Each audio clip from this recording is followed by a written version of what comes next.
Hi friends, welcome back to the internet cafe YouTube channel. இன்னைக்கு நம்ம இந்த வீடியோவில் எதை பற்றி பார்க்க போகிறோம் அப்படின்னா, நீங்கள் ஏற்கனவே வந்து நெட் சென்டர், ப்ரௌசிங் சென்டர், இ சேவை, சிஎஸ்சிலாம் வந்து ரன் பண்ணிட்டு இருக்கீங்க அப்படின்னா, உங்களுக்கு வந்து ஒரு சூப்பரான ஒரு ஆப்பர்ச்சுனிட்டி வந்து போஸ்ட் ஆஃபீஸ் அப்படிங்கிற அந்த ஒரு டிபார்ட்மெண்ட் உங்களுக்கு வந்து கொடுக்குறாங்க. அதாவது ஆர்டி ஏஜென்ட் ஆகிறது மூலயமா உங்களுக்கு நீங்கள் பண்ணிட்டு இருக்கக்கூடிய ஒர்க்கை பண்ணிக்கிட்டே இருக்கும்போது உங்களுக்கு எக்ஸ்ட்ரா இன்கம் அப்படிங்கிற வந்து கொடுக்குறாங்க.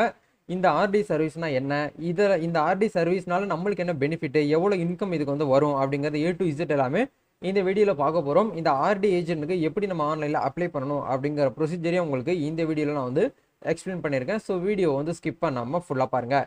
வீடியோக்குள்ளே போகிறதுக்கு முன்னாடி இப்போ தான் நம்ம சேனலில் நீங்கள் ஃபர்ஸ்ட் டைம் பார்க்குறீங்க அப்படின்னா இந்த வீடியோவுக்கு கீழே இருக்கக்கூடிய ரெட் கலர் சப்ஸ்கிரைப் பண்ணையும் பக்கத்தில் இருக்கக்கூடிய அந்த பெல் பண்ணி கிளிக் பண்ணி ஆளுங்கிறத எனபிள் பண்ணிச்சுக்கோங்க. நம்ம சேனல்லேருந்து போஸ்ட் பண்ணக்கூடிய ஒவ்வொரு லேட்டஸ்ட் இன்ஃபர்மேஷன் எல்லாமே உங்களோட மொபைல் நோட்டிஃபிகேஷனில் கிடைக்கும். சரி, வாங்க இப்போ நம்ம டேரெக்டாக வீடியோக்குள்ளே போகலாம்.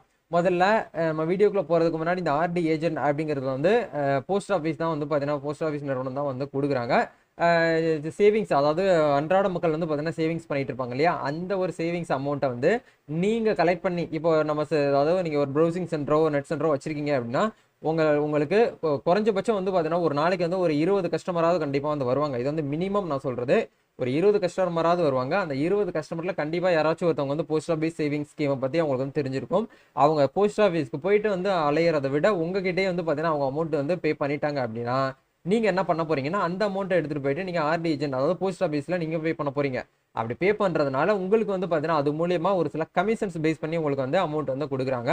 அந்த திட்டத்தை பற்றி தான் இந்த வீடியோவில் வந்து பார்க்க போகிறோம். நிறைய பேருக்கு வந்து இந்த ஆர்டி ஏஜென்ட்னா என்ன அப்படிங்கிறதே வந்து தெரியாது.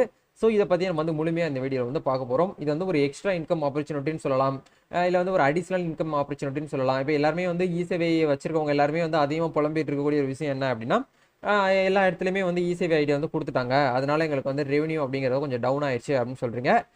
இருந்தாலும் டவுன் ஆயிடுச்சு அப்படின்னாலும் ஒரு புதுசாக நம்ம ஒரு ஆப்பர்ச்சுனிட்டியாக எக்ஸ்ட்ரா ஒரு சர்வீஸை நம்ம வந்து பண்ணும்போது அந்த குறைஞ்ச ரெவன்யூவை நம்ம வந்து பார்த்தீங்கன்னா பூஸ்டப் பண்ணிக்கலாம். சரிங்களா, அதை பற்றி தான் நம்ம வந்து இதில் வந்து பார்க்க போகிறோம்.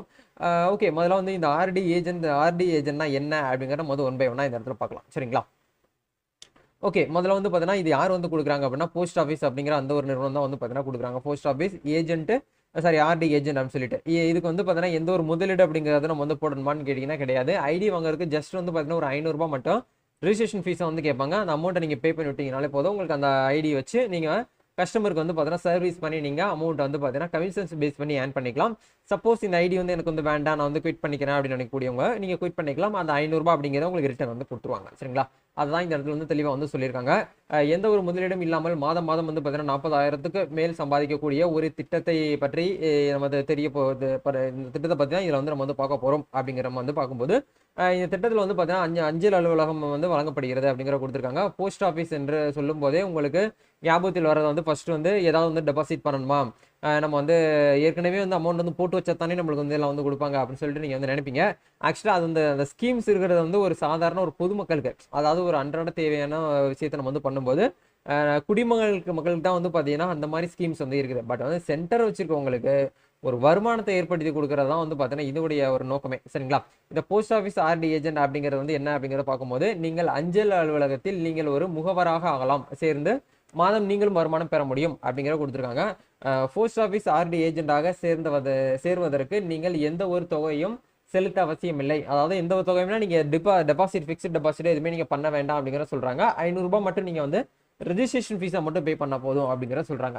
மேலும் போஸ்ட் ஆஃபீஸ் ஆர்டி ஏஜென்டாக நீங்கள் தேர்வு செய்யும் போது எந்த ஒரு எக்ஸாமினேஷனும் வந்து பார்த்தீங்கன்னா நீங்கள் வந்து எழுதணும் அப்படிங்கிற எந்த ஒரு அவசியமும் இல்லை அப்படிங்கிற வந்து இதில் வந்து சொல்றாங்க. சரிங்களா, இந்த திட்டத்தை வந்து பார்த்தீங்கன்னா ஷார்ட்டாக வந்து பார்த்தீங்கன்னா MPKBY அப்படின்னு சொல்லிட்டு வந்து பார்த்தீங்கன்னா அழைக்கப்படுறதா வந்து பார்த்தீங்கன்னா சொல்லியிருக்காங்க.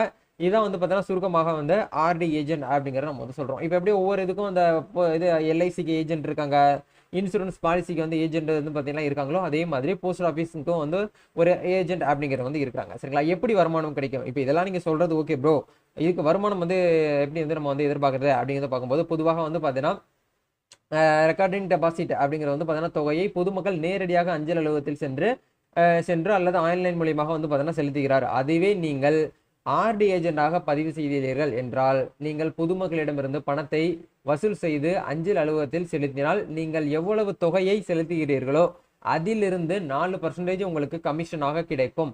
உதாரணமாக மாதம் நீங்கள் 10 லட்சம் ரூபாயை பொதுமக்களிடமிருந்து வசூலித்து அஞ்சல் அலுவலகத்தில் செலுத்தினால் உங்களுக்கு சாலிடாக 40,000 ரூபாய் வந்து கமிஷன் கிடைக்கும் அப்படிங்கிற இதில் வந்து சொல்கிறாங்க. இது வந்து ஒரு அப்ராக்சிமேட்டு. பட் மோஸ்ட்லி வந்து எல்லாருமே 10 லட்ச ரூபாய் அப்படிங்கிறது வந்து வராது. ஒரு 1 லேக் வச்சுக்கோங்களேன். 30 நாளில் உங்களால் வந்து 1 லட்சம் வந்து பார்த்தீங்கன்னா நீங்கள் போஸ்ட் ஆஃபீஸ்க்கு வந்து கஸ்டமர்கிட்ட வாங்கி கேட்ட முடியாதா? தாராளமாக வந்து கேட்டலாம். பட் அப்படி கட்டும்போது நம்மளுக்கு வந்து கண்டிப்பாக 4%க்கான கமிஷன்ஸ் அப்படிங்கிறது வந்து வரும். இது வந்து ஒரு அடிஷனல் தான் சரிங்களா. இதே தான் நீங்கள் வந்து ஃபுல் டைமாக எடுத்து பண்ணணுங்கிற சொல்ல வரல. இது ஒரு அடிஷனல் ஆப்பர்ச்சுனிட்டி. இது வந்து ஒரு சென்டர் வச்சுருக்கவங்களும் பண்ணிக்கலாம். இல்லை சென்டர் இல்லை நான் வந்து வீட்லேயே தான் பண்ணுறேன்னாலும் நீங்கள் வந்து தாராளமாக பண்ணலாம். ஆனால் கண்டிப்பாக உங்களுக்கு வந்து கஸ்டமர் அப்படிங்கிறது முக்கியம். கண்டிப்பாக வந்து இதை நீங்கள் வந்து ஒரு என்ன சொல்கிறது, உங்கள் சென்டர்லேயே நீங்கள் வந்து போர்டு கூட நீங்கள் வந்து அட்வர்டைஸ்மெண்ட் போர்டு கூட வச்சுக்கலாம். போஸ்ட் ஆஃபீஸ் செல்ல தேவையில்லை, இங்கேயே நீங்கள் பணத்தை வந்து பார்த்தீங்கன்னா டெபாசிட் செய்யலாம் அப்படின்னு சொல்லிட்டு நீங்கள் அதுக்கான ஒரு விஷயத்தை நீங்கள் வந்து ஒரு அட்வர்டைஸ்மெண்ட் பண்ணும்போது கஸ்டமர் வந்து கண்டிப்பாக வந்து நீங்கள் வில்லேஜ் சைடில் இருந்தீங்க அப்படின்னா போஸ்ட் ஆஃபீஸ்க்கு கண்டிப்பாக அவங்க வந்து பஸ் பிடிச்சோ இல்லை வந்து ஏதாவது வெஹிக்கிள் மூலியமாக தான் அவங்க வந்து வெளியில் வந்து போயிட்டு வந்து போஸ்ட் ஆஃபீஸ்க்கு வந்து போகிற மாதிரி இருக்கும். பட் நீங்களே அந்த சர்வீஸை உங்கள் இடத்துல இருந்து பண்ணீங்க அப்படின்னா உங்களுக்கு கஸ்டமருக்கு வந்து பார்த்தீங்கன்னா ஒரு சர்வீஸ் பண்ணுற மாதிரி இருக்கும். உங்களுக்கும் அதில் வந்து ஒரு வெகுமானம் கிடைச்ச மாதிரி இருக்கும் அப்படிங்கிற நம்ம வந்து எதிர்பார்க்க முடியும். சரிங்களா. ஆக்சுவலாக வந்து 4% அப்படிங்கிற வந்து கொடுக்குறாங்க. சரிங்களா. இதை தான் வந்து பார்த்தீங்கன்னா கமிஷன்ஸ் பேஸ் பண்ணி வந்து பார்த்தீங்கன்னா ஏர்ன் பண்ண முடியும் அப்படிங்கிறத சொல்கிறாங்க. இப்போ நம்ம ஸ்க்ரீனில் பார்த்துட்டு இருக்கிற இந்த மாதிரி நம்மளால ஏர்ன் பண்ண முடியலனாலும் கண்டிப்பாக ஒரு 1 லேக் இல்லை 50,000 நம்ம வந்து போட்டு பார்த்தாலும் நம்மளுக்கு ஓரளவுக்கான ப்ராஃபிட் அப்படிங்கிறது நம்மளுக்கு வந்து கிடைக்கும். சரிங்களா. ஏன்னா இது இன்வெஸ்ட்மெண்ட்டே இல்லாத ஒரு ஆப்பர்ச்சுனிட்டி அப்படிங்கிறதுனால இதுக்கு தகுதி அப்படிங்கிறத பார்க்கும்போது கண்டிப்பாக இது பொதுவாக அஞ்சல் அலுவலகத்தில் ஆர்டி ஏஜென்டாக பெண்கள் மட்டுமே சேர முடியும் அப்படிங்கிற வந்து ஃபர்ஸ்ட் வந்து முன்வைக்கிறாங்க. ஆண்கள் வந்து பண்ண முடியாதான்னு கேட்டிங்கன்னா ஆண்கள் வந்து பண்ணலாம். பட் பெண்கள் பேரில் தான் வந்து பார்த்தீங்கன்னா பதிவு பண்ணி ரிஜிஸ்டர் பண்ணிட்டு நீங்கள் வந்து பண்ணிக்கலாம். உங்கள் வீட்டில் யாராவது பேரில் வந்து பெண்களுடைய அம்மாவோ இல்லை சிஸ்டரோ பேர் நம்ம பதிவு பண்ணிட்டு நீங்கள் வந்து பார்த்தீங்கன்னா இதை வந்து ஸ்டார்ட் பண்ணி எடுக்கலாம். சரிங்களா. மேலும் ஆர்டி ஏஜென்டாக சேர விரும்பும் பெண்கள் மத்திய அரசு அல்லது மாநில அரசு துறையில் கண்டிப்பாக பணிபுரிந்திருக்க கூடாது. நீங்கள் சென்ட்ரல் கவர்மெண்ட்லயோ இல்லை வந்து ஸ்டேட் கவர்மெண்ட்லயோ வந்து பார்த்தீங்கன்னா ஒரு கவர்மெண்ட் ஸ்டாஃப் வந்து இருக்கக்கூடாது அப்படிங்கிற வந்து சொல்லியிருக்காங்க. கவர்மெண்ட் ஸ்டாஃபா இருக்கக்கூடாது, இருந்திருக்கவும் கூடாது, இப்போவும் கரண்டாகவும் இருக்கக்கூடாது. இதுக்கு முன்னாடி நீங்க வந்து இருந்து 60 வயசாகி ரிட்டையர் ஆன ஒரு பீப்புளாகவும் இருக்கக்கூடாது அப்படிங்கிறத இதுல வந்து முன்வைக்கிறாங்க. அதுக்கப்புறம் வந்து அதே போல் ஒருவர் ஆர்டி ஏஜென்டாக இருக்கும்போது அவர்கள் குடும்பத்தில் யாரும் அஞ்சல் அலுவலகத்தில் பணிபுரியக்கூடாது அப்படிங்கிற இந்த இடத்துல வந்து கொடுத்துருக்காங்க. இப்போ நீங்க வந்து உங்க வீட்டில் வந்து இந்த ஆர்டி ஏஜென்ட் ஒரு பீப்புள் வந்து இருக்காங்க அப்படின்னா உங்க ஃபேமிலி மெம்பர்ல யாராவது ஒருத்தவங்க வந்து போஸ்ட் ஆஃபீஸில் வந்து பார்த்தீங்கன்னா ஸ்டாஃபா, அதாவது சென்ட்ரல் கவர்மெண்ட் ஆகிய அந்த போஸ்ட் ஆஃபீஸில் வந்து ஸ்டாஃபா வந்து இருக்கக்கூடாது அப்படிங்கிறத இதில் வந்து சொல்கிறாங்க. சரிங்களா. இதெல்லாம் வந்து பார்த்தீங்கன்னா முக்கியமாக சொல்லியிருக்காங்க. செக்யூரிட்டி பாண்ட் அப்படிங்கிறத பார்க்கும்போது குறைஞ்சபட்சம் வந்து பார்த்தீங்கன்னா இவங்க வந்து அந்த ரிஜிஸ்ட்ரேஷன் ஃபீஸாக வந்து பார்த்தீங்கன்னா ஜஸ்ட் வந்து ஒரு 500 rupees வந்து பார்த்தீங்கன்னா அந்த ஃபாண்ட் வாங்க வேண்டியதாக இருக்கும் அப்படிங்கிறத சொல்கிறாங்க. நீங்கள் ஆர்டி ஏஜென்டாக இருக்கும் வரை இந்த செக்யூரிட்டி டெபாசிட் வந்து ஆர்டி ஏஜென்ட் நீங்கள் கேன்சல் செய்யும் போது அந்த அமௌண்ட்டை உங்களுக்கு வந்து ரிட்டர்ன் வந்து நாங்கள் வந்து செலுத்திடுவோம் அப்படிங்கிறதையும் வந்து தெளிவாக வந்து மென்ஷன் வந்து பண்ணியிருக்காங்க. சரிங்களா. அத்தாரிட்டி, அதாவது இந்த அப்பாயின்மெண்டிங் அத்தாரிட்டி அப்படிங்கிற பார்க்கும்போது இதெல்லாம் நீங்கள் சொல்கிறது ஓகே, இது யாருக்கிட்ட போயிட்டு நாங்கள் எங்கே போயிட்டு வாங்கணும், யாரை பார்க்கணும், நேரில் போகணுமா அப்படின்னு சொல்லிட்டு கேட்டிங்கன்னா அதை தான் இந்த இடத்துல வந்து முன் வச்சிருக்காங்க. ஆர்டி ஏஜென்டாக வந்து பார்த்தீங்கன்னா இருக்கக்கூடியதை வந்து பார்த்தீங்கன்னா அதிகாரிகள் யார் யார் என்று நம்ம பார்க்கும்போது சம்பந்தப்பட்ட பகுதியில் மாநில அரசு சிறு சேமிப்பு இயக்குனரை வந்து பார்த்தீங்கன்னா நியமிக்கும் அதிகாரி நியமன அதிகாரியாக இருப்பார் அப்படிங்கிற சொல்றாங்க. ஒவ்வொரு மாவட்டத்திலையும் மாநிலத்திலுமே வந்து பார்த்தீங்கன்னா அந்த சிறு சேமிப்பு அதிகாரி அப்படிங்கிறவங்க வந்து இருப்பாங்க. இது நம்ம தமிழ்நாட்டுக்குமே வந்து பார்த்தீங்கன்னா இருக்குது. சரிங்களா. அதுக்கான ஒரு லிங்க் தானே உங்களுக்கு இப்போ ஸ்க்ரீனில் பார்த்துட்டு இருக்கீங்க. தமிழ்நாடு சிறு சேமிப்பு துறை அப்படிங்கிற இதுக்குன்னே சொல்லிட்டு தனியாக ஒரு டிபார்ட்மெண்ட் இருக்கு. இதுல வந்து பார்த்தீங்கன்னா அவங்களுடைய கான்டாக்ட் நம்பர் எல்லாமே வந்து இருக்குது. ஆஃபீஸருடைய நம்பர்ஸ் எல்லாமே வந்து கொடுத்துருக்காங்க. நீங்க அங்கே போயிட்டு செக் பண்ணி பாருங்க என்னென்ன ஸ்கீம்ஸ் இருக்கு அப்படிங்கிறது A to Z எல்லாமே இந்த வெப்சைட்ல வந்து கொடுத்துருக்காங்க. மேபி நீங்க வந்து அதர் ஸ்டேட்ல இருந்து பாக்குறீங்க, லைக் கேரளா, பாண்டிச்சேரி, ஆந்திரால இருந்து பாக்குறீங்கன்னா ஒவ்வொரு ஸ்டேட்டுக்கும் வந்து பார்த்தீங்கன்னா இந்த மாதிரி வந்து பார்த்தீங்கன்னா சிறு சேமிப்பு துறைன்னு சொல்லிட்டு கண்டிப்பா வந்து பார்த்தீங்கன்னா ஸ்மார்ட் சேவிங்ஸ் டிபார்ட்மெண்ட் வச்சிருப்பாங்க. அங்க போயிட்டு நீங்க கான்டாக்ட் பண்ணி இதுல வந்து எடுத்துக்கலாம். சரிங்களா. ஓகே. அதுக்கப்புறம் வந்து என்ன சொல்ல வராங்க அப்படிங்கிறத பார்க்கும்போது மாநில அரசின் கீழ் உள்ள மாவட்டங்களில் கலெக்டர்கள் துணை கமிஷனர்கள் நியமன அதிகாரியாகவும் இருப்பார்கள் அப்படிங்கிறதுல வந்து தெளிவாக வந்து கொடுத்துருக்காங்க.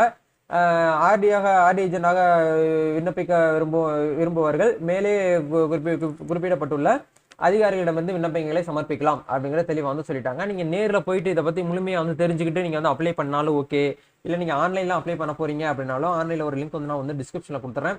அங்கே போயிட்டு இந்த வெப்சைட் முதல்ல வந்து செக் பண்ணி பாருங்க. இதுல வந்து பார்த்தீங்கன்னா உங்களுக்கு வந்து ஃபர்ஸ்ட் ஆப்ஷனா வந்து ஒரு லிங்க் வந்து கொடுத்துருக்காங்க பாருங்க.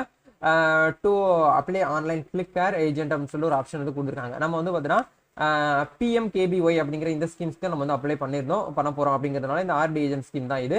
இந்த இடத்துல வந்து பார்த்தீங்கன்னா அந்த ஆப்ஷன் வந்து கிளிக் பண்ணுங்க. அப்படி கிளிக் பண்ணீங்கன்னா உங்களுக்கு இந்த மாதிரி ஒரு விண்டோ வந்து ஓப்பன் ஆகும். நம்ம சென்னையில வந்து பார்த்தீங்கன்னா சரி, நம்ம தமிழ்நாட்டில் வந்து சென்னையில் வந்து பார்த்தீங்கன்னா உங்களுக்கு அட்ரஸ் வந்து கொடுத்துருக்காங்க. இங்கே காண்டாக்ட் பண்ணிங்கன்னா உங்களுக்கு வந்து இதை பற்றின ஃபுல் டீடைல்ஸ் வந்து உங்களுக்கு வந்து எக்ஸ்பிளைன் வந்து பண்ணுவாங்க. சரிங்களா? இப்போ இதில் வந்து பார்த்தீங்கன்னா கேட்கக்கூடிய பேசிக் இன்ஃபர்மேஷன் எல்லாமே வந்து பார்த்தீங்கன்னா ஃபில் பண்ணி நீங்கள் வந்து பார்த்தீங்கன்னா ஆன்லைன்லேயே வந்து சப்மிட் பண்ணுங்க. ஃபர்தராக நீங்கள் நேரடியாக போயிட்டு வந்து விசிட் பண்ணுறதா இருந்தாலும் நேரில் போயிட்டு வந்து பார்த்தீங்கன்னா விசிட் பண்ணுங்க. இந்த ஸ்கீமை பற்றி நீங்கள் என்ன நினைக்கிறீங்க அப்படிங்கிறத மறக்காம கமெண்ட் பண்ணுங்க. இதை நீங்கள் எடுக்க போறீங்களா இல்லையா அப்படிங்கிற கமெண்ட் செக்ஷனில் சொல்லுங்க. ஏன்னா இது மூலியமாக வந்து பார்த்தீங்கன்னா மிகப்பெரிய எல்லாம் கோடீஸ்வரன் ஆக முடியுமான்னுலாம் வந்து பார்த்தீங்கன்னா சொல்ல முடியாது. உங்களுடைய பாப்புலேஷனை பொறுத்து இருக்கு. உங்களுடைய சென்டர்ல இருக்கக்கூடிய அந்த கஸ்டமர் வருகையை பொறுத்து உங்களுடைய இன்கம் அப்படிங்கிறது மாறுபடும் அப்படிங்கிறது இதில் வந்து தெளிவாக வந்து சொல்ல முடியும். ஸோ முடிஞ்ச வரைக்கும் வந்து பார்த்தீங்கன்னா செக் பண்ணி பாருங்க. இதுக்கான எல்லாமே டிஸ்கிரிப்ஷன்ல வந்து பார்த்தீங்கன்னா லிங்க் வந்து ப்ரொவைட் பண்ணிடுறேன். ஒன்ஸ் வந்து பார்த்தீங்கன்னா செக் பண்ணி பார்த்துட்டு இந்த திட்டத்தை பத்தி நீங்க முழுமையாக தெரிஞ்சுக்கிட்டு அதுக்கப்புறம் வந்து பார்த்தீங்கன்னா அப்ளை பண்ணுங்க.